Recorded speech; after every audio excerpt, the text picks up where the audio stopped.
And when we are looking into the options for innovation, this shows different types of innovation in the Nordic countries. All the blue ones shows the major research centers. What is important here, though, is to look into this yellow part, which is research and development. The interaction between research, basic research, but also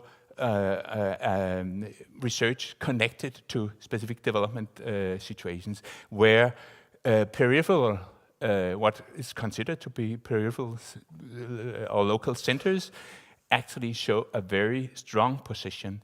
So in connection with, well, changes, climate changes, and the options for focus on new technologies, energy-saving technologies, etc., the peripheral and especially the North Atlantic rim seems to be an option for that. Of course, there is the need of funding, but this new offer from the Nordic Council opens up new opportunities. And if we look at the share of between private and public funding, we can see that, well, it's a general trend in the Nordic countries as such that public funding has and is an important part of the research activities. So it could be a marvelous opportunity to look into that. In order to develop new ideas, well, we have to think of this as radical innovation, because we need to think not in profit maximizing, but in energy limitations and reductions.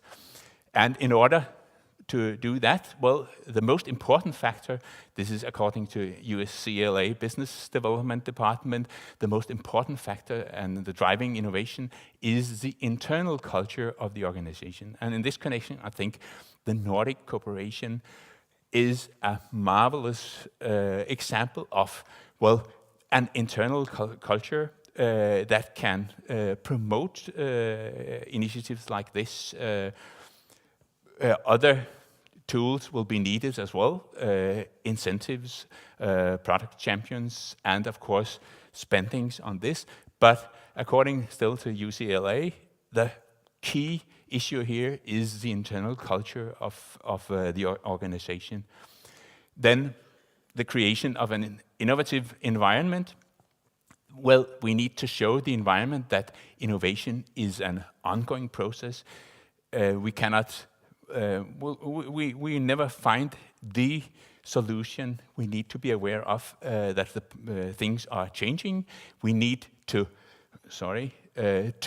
well, the second point here, listen again, be aware of that still it's a changing environment and we need to be responsive to the changes.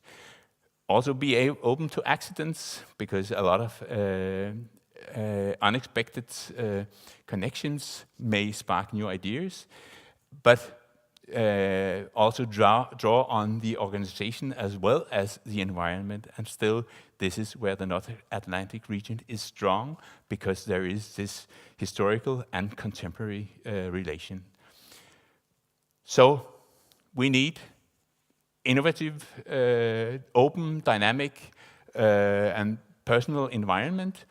It hopefully will be able to attract more creative people as well as businesses and capital, and enable the region to keep females from out-migrating, keeping this capital of knowledge within the region instead of pushing them out of the region. And of course, communication has become one of the key issues in connection with the creative environment. So the challenges are not one-dimensional. I tried to outline at least 4 different dimensions here. Requires action as well as environmental, social, economic, and cultural knowledge is not enough. It's important that we know about the climate change, but we also need to know about the social changes.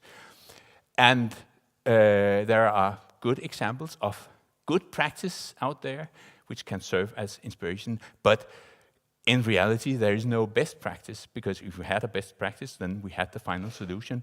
We need to be humble and be aware of that we can get inspiration from the good practices in this process of change.